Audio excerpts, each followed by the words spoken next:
Hey folks, and welcome to another episode of the AlbumReview.net podcast. I'm Greg Potters.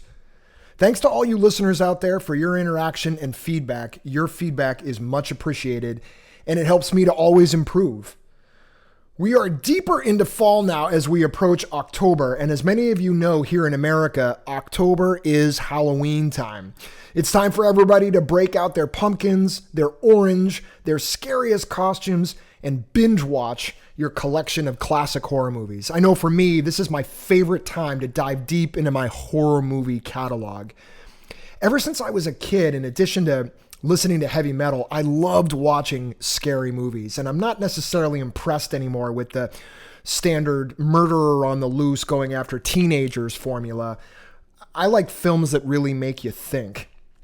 In this episode, number 42, it's a perfect segue into all things scary. It's been a while since I reviewed a heavy metal album, so today I'll be reviewing Iron Maiden's third studio album, 1982's The Number of the Beast, with song clips included, of course.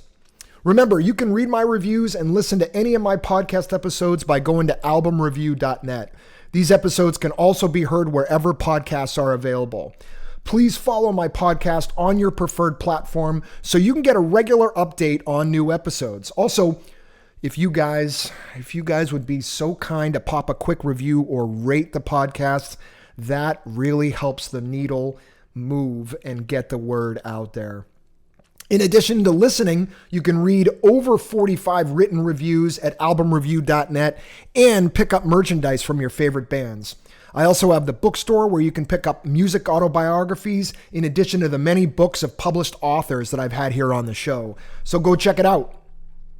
All right, landing gear is up. We're climbing to 30,000 feet. It's time to get your mind blown with this early 80s heavy classic, Iron Maiden's The Number of the Beast.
Apart from Michael Jackson and Bruce Springsteen, heavy metal was really the music genre that I can remember first listening to before anything else.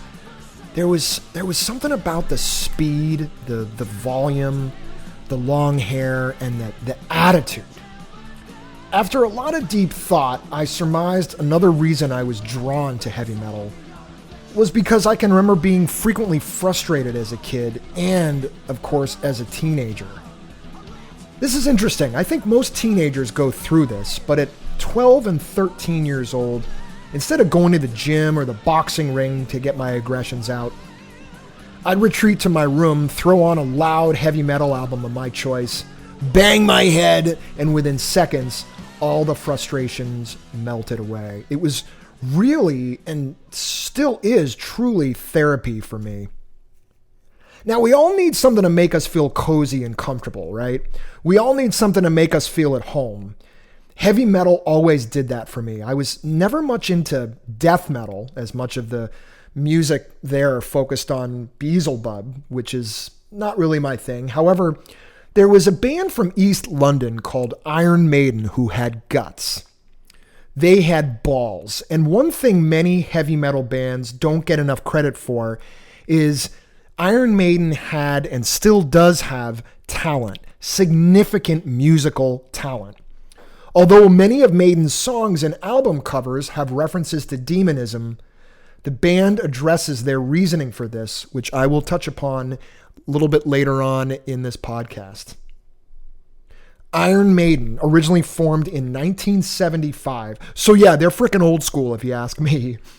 Now, not as old school as Black Sabbath, but Iron Maiden is certainly part of what was known in the early 1980s as the new wave of British heavy metal, which includes bands like Judas Priest, Motorhead, Saxon, Raven, Diamond Head, and even Def Leppard. They were actually a heavy band before a lot of their mid-80s albums broke. These are just to name a few.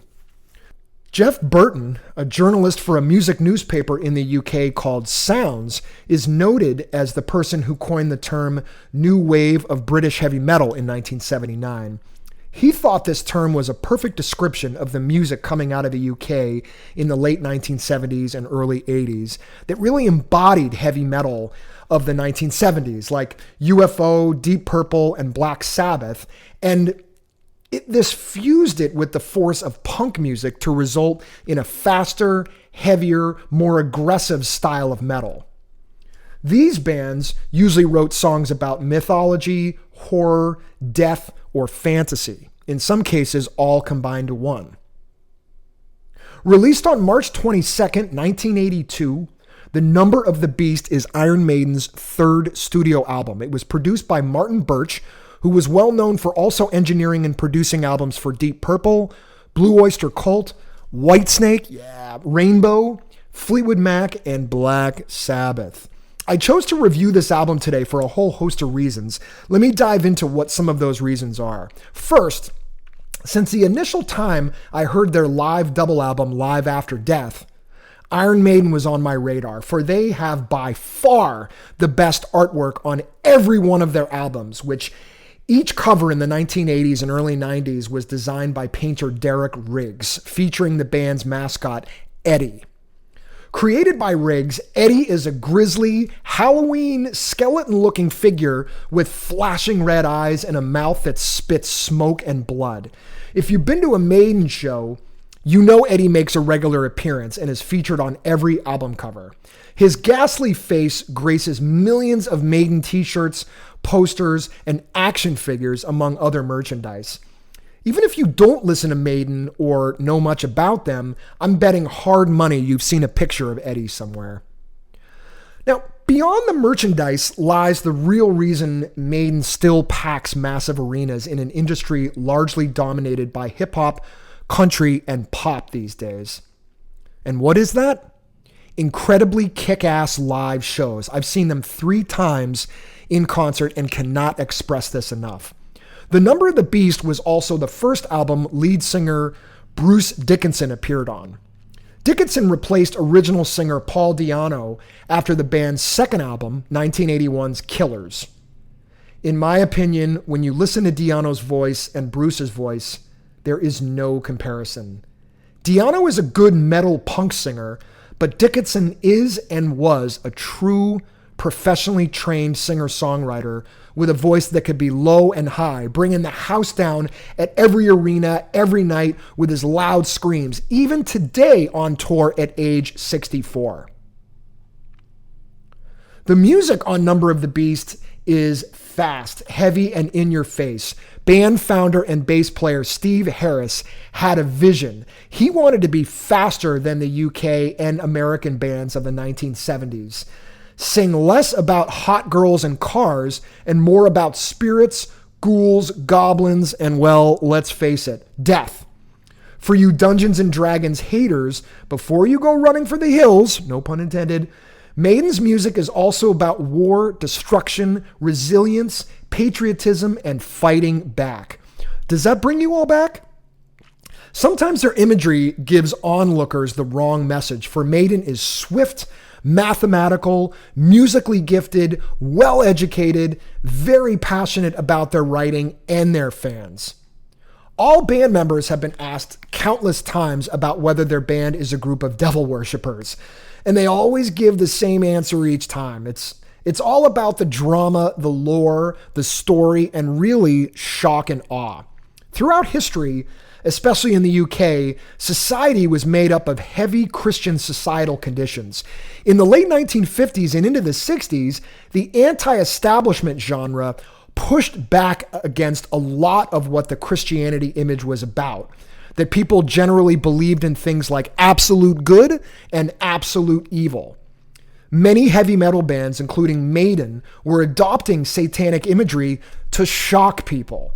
It may sound far-fetched or more like an excuse, but if you listen to their interviews, you see men with leather and long hair, but they speak intelligently and work harder than every other musician in the industry who markets their craft and plugs their band. The album The Number of the Beast kicks off with Invaders. Possibly the weakest track on the album, but still worth a listen.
Steve Harris has stated that the song Invaders was not good enough, noting that it, quote, could have been replaced with something a bit better, only we didn't have anything else to replace it with at the time.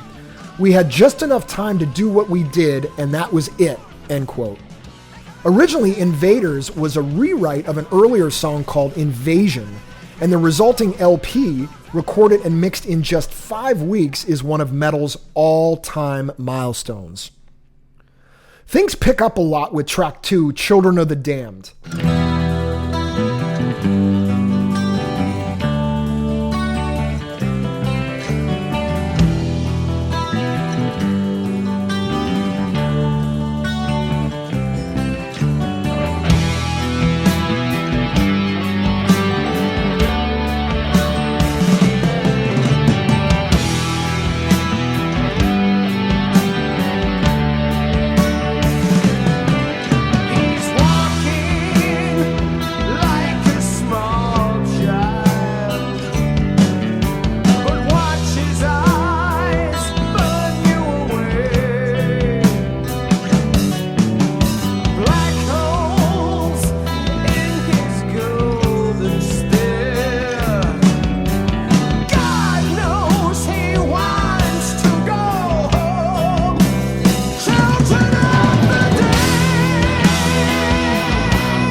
Similar to many Metallica songs, Children starts off with an acoustic guitar and includes a melodic, almost ballad-like intro.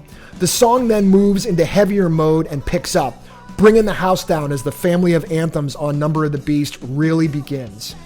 It's important to mention that in 1982, Metallica was still in the infant stages of forming, so many of their biggest influences would include the new wave of British heavy metal bands.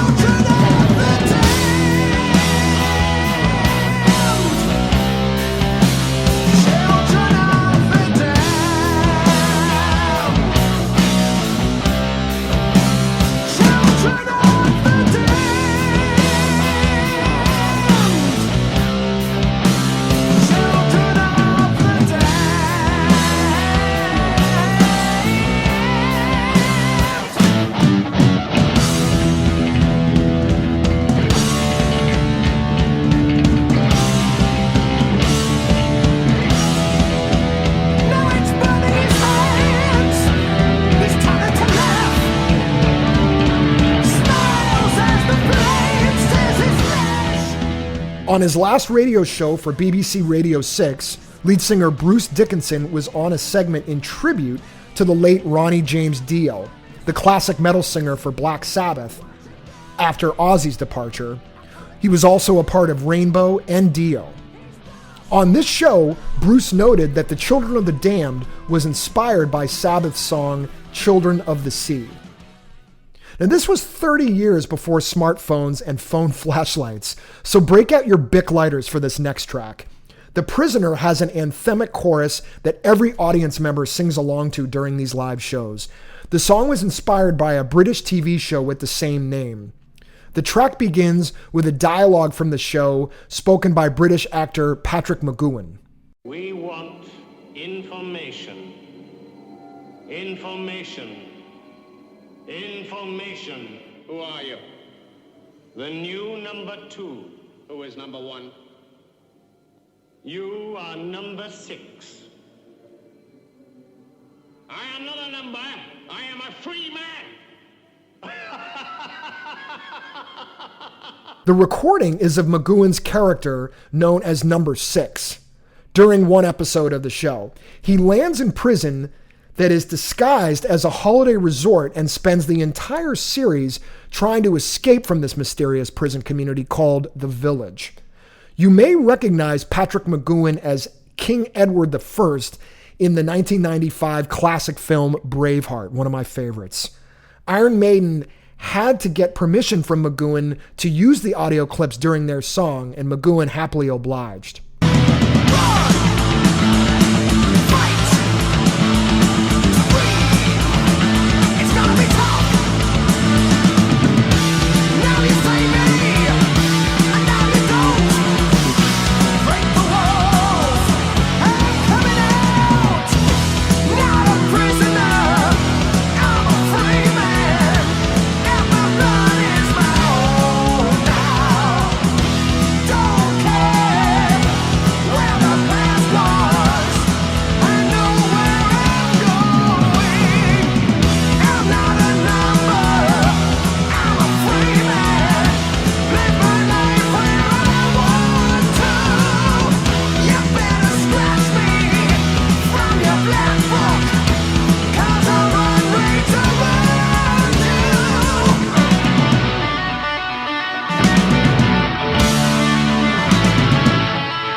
Real quick break to talk about a new edition of the AlbumReview.net podcast. So what was your craziest concert experience? Can you think of it? Can you remember it? Is there a concert or a rock show that you've attended any time in your life that you just need to share?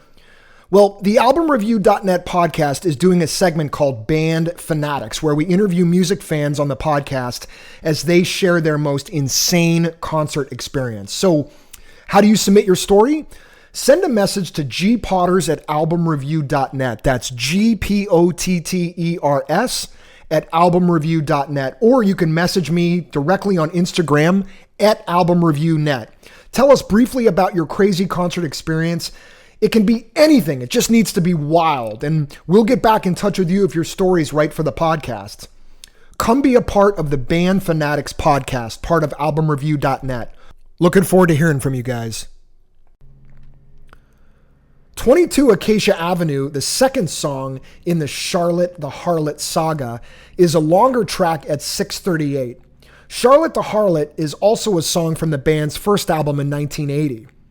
The saga includes 4 tracks, which are, of course, the song Charlotte the Harlot, 22 Acacia Avenue, Hooks in You from the No Prayer for the Dying album, and From Here to Eternity from the Fear of the Dark album. From the research I did, the Charlotte the Harlot saga is essentially a group of songs that refer to a rich, oblivious prostitute. The band has noted Charlotte is a fictional character, but loosely based off of someone that they know. 22 Acacia Avenue continues the anthemic narrative of the album.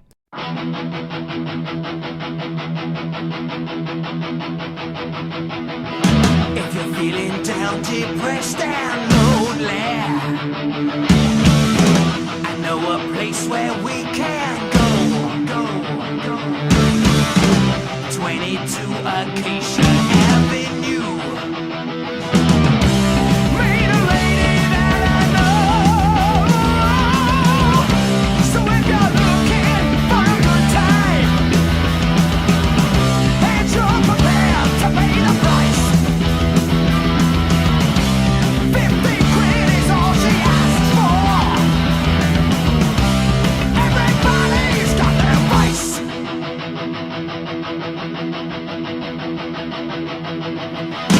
If you're waiting for a long time for the rest to do their piece, you can tell her that you know me. You might even get free. So anytime you're down the East End,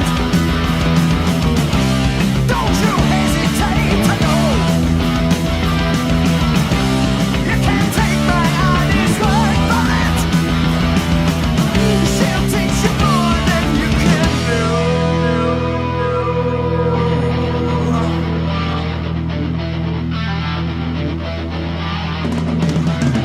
Sarah, can't you get up from all this madness? Can't you see it only brings you sadness? When you entertain your men, don't you know the risk of getting disease? Suddenly when you reach the age of 40, I bet you remember the days when you were lying. Nobody ever wanted to know you would have any more beautiful ways to show anymore. 22, the Avenue. That's the place where we all go.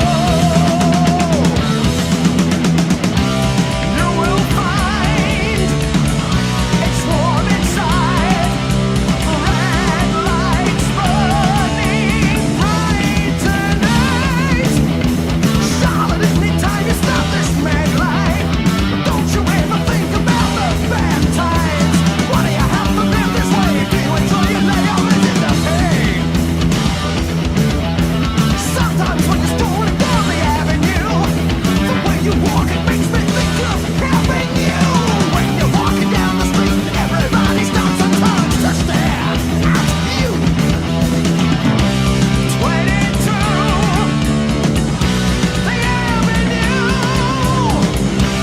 That's the place where we all go. You will find it's warm inside, red lights burning bright tonight. Peter, Miss Tina, do anything that you please. 22 is a concert crowd pleaser for sure, originally written by band member and guitar player Adrian Smith and played by his former band Urchin years earlier. Steve Harris took the song and modified it to fit on the album. It feels like Christmas morning is finally here when you get to the album's title track, The Number of the Beast. Beast was the second single off the album following Run to the Hills, the album's chart-topping hit and arguably the band's most popular song in their catalog. Beast was inspired by a nightmare Steve Harris had after watching the 1978 horror movie Damien, Omen 2. Great horror flick. The track starts with a spoken word passage read by English actor Barry Clayton, which quotes Revelation 12:12 and 13:18, which is the final book of the New Testament, part of what is otherwise known as the Bible. The band originally asked voiced-over actor and film actor Vincent Price to read the intro, which would have also fit, but eventually they had Clayton read it after Price demanded a fee of £25,000. Woe to you, O earth and sea, for the the devil sends the beast with wrath, because he knows the time is short. Let him who hath understanding reckon the number of the beast, for it is a human number. Its number is 666. I left alone, my mind was blank. I needed time to think, to get the memories from my mind. What did I see? Can I believe that what I saw that night was real and not just fantasy? Just what I saw in my old dreams were the reflections of my Walkman staring back at me. 'Cause in my dreams, it's always there, the evil face that twists my mind and brings me to despair. The song, The Number of the Beast, is famous for its very long, high-pitched, and guttural scream by Dickinson at the end of the intro.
AllMusic, an American online music database, described the scream as, quote, the most blood-curdling Dickinson scream on record, end quote. Bruce noted that he conjured up the vocal strength for his yell after being frustrated with producer Martin Birch, who forced him to sing the introduction close to 100 times in the studio to get the right take. Galloping single Run to the Hills charted virtually everywhere in the world at first release, except for in the US. However, it would eventually climb the charts, and its music video would be considered an MTV staple. Run to the Hills is a song about the colonization of North America. Essentially, it's about the Europeans coming to what today is the United States and Canada and wiping out almost the entire Native American population. The opening verse is from the perspective of the Cree, an indigenous tribe living primarily in Canada at the time. The song goes on to describe their horror as the European Americans, quote, came across the sea, end quote, bringing the Cree, quote, pain and misery, end quote.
The song is written from both the native population and the Europeans' perspectives. The second verse is from the perspective of a U.S. cavalry soldier describing his involvement in the American Indian Wars when Steve Harris writes, quote, "chasing the Redskins back to their holes."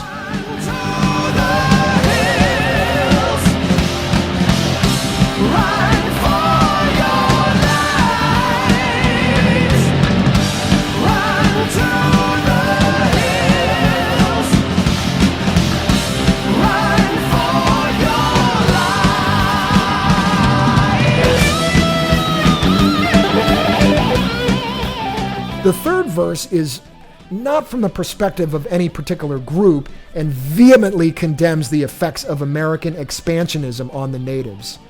Now, when I first heard the lyrics, quote, "raping the women and wasting the men," end quote, I got a little nervous to tell anyone that I was listening to this.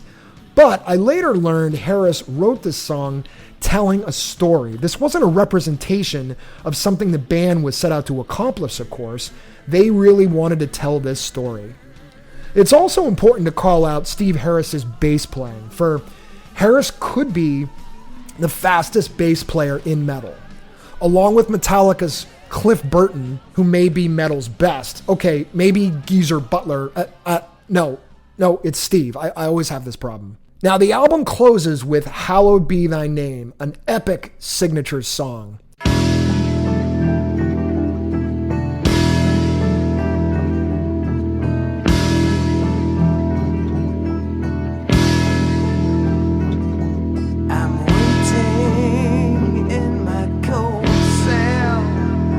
When the bell begins to chime, reflecting on my past life, and it doesn't have much time,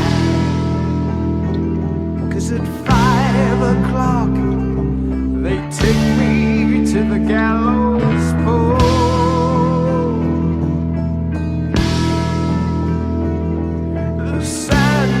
Time for me are running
The title comes from the Catholic prayer, Our Father.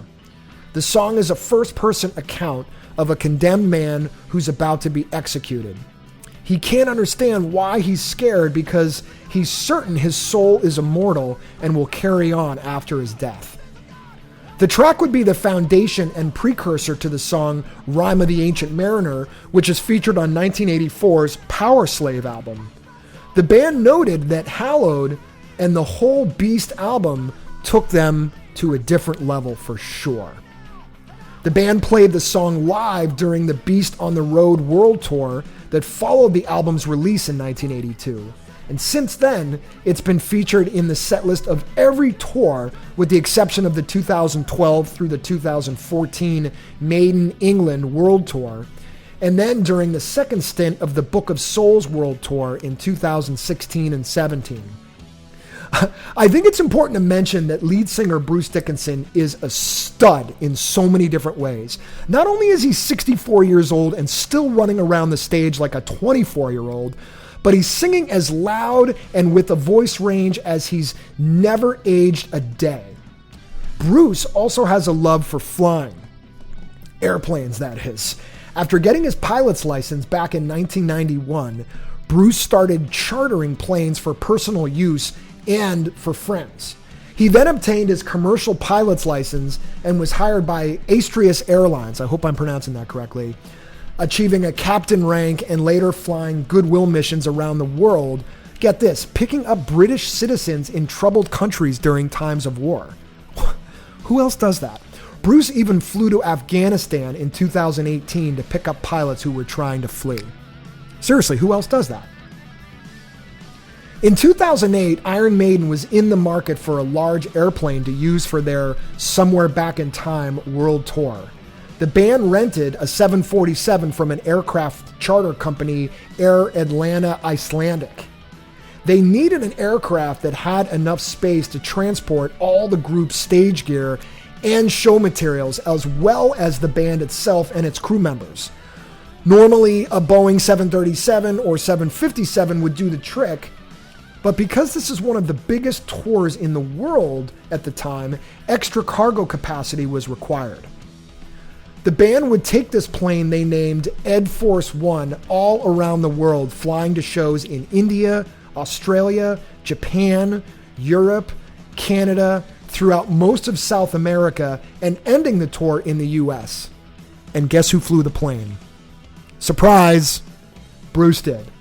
The 2008 Somewhere Back in Time tour was the second highest grossing tour of the year by any British artist, with the band reportedly playing to well over 2 million people worldwide over the span of 2 years. So, Bruce flew the plane to every gig, landed, did all the work a pilot needs to do to shut the plane down for the night, drives to his hotel in each city, completes sound check, does a full 2-hour show, then gets back on the plane and flies the entire band, crew, and their families to the next gig. He is Superman. Oh my God. You tell me, who else has done this? Who? Yeah, that's right. Many of the songs from that tour were off the Number of the Beast album. For many would call it their best album. For me, man, I can't pick one. I think this is up for debate, but there are so many. I wanted to review this album, though, as I thought it was a good representation of how amazing Iron Maiden are as musicians. Beast would be the last album with drummer Clive Burr. Current drummer Nico McBrain would join soon after their 1982 tour to record their next album, Peace of Mind. In an interview Clive did in 2011, he noted that he was kicked out after taking a break to mourn the recent death of his father and said it had nothing to do with drugs or alcohol abuse. But I found in Bruce Dickinson's 2017 autobiography that Clive was let go because of a personality conflict with Steve Harris, which is somewhat believable after reading that Steve is truly the leader and shot caller of this band.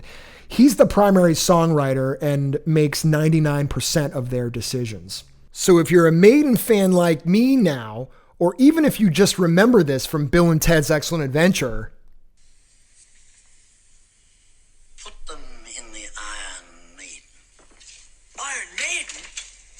Excellent! you must dig deep into their catalog and don't forget about the Number of the Beast. Thank you again for listening to the AlbumReview.net podcast. I hope you enjoyed my review of Iron Maiden's The Number of the Beast. Remember, if you're interested in any of the books or albums that I've discussed in this episode or previous episodes, go to AlbumReview.net and pick up a copy of your own. Listen to all my podcast album reviews at AlbumReview.net by clicking on the podcast tab. They can also be heard wherever those podcasts are available. Anywhere. Please follow the show on your preferred platform so you can get regular updates on new episodes. And also, if you guys would be so kind as to pop a quick review or rate the podcast, that really helps move the needle and get the word out there. I do want to hear from you. Please email me your feedback, album review requests, or any questions that you might have to gpotters@albumreview.net. That's GPOTTERS at albumreview.net. If you'd like to get regular updates on reviews, interviews, products, and music news, go to the homepage and join the mailing list. We're going to be really putting a heavy push in Q4 on product reviews so we can really educate you guys on what's out there if you're an audiophile. Stay tuned for updates on Instagram and Facebook. You can find me at AlbumReviewNet and just keep refreshing your podcast feed. Just read and listen. All right, that's it for me today. We'll have some more episodes coming at you very soon, so get ready. Join the mailing list, AlbumReview.net. Bye.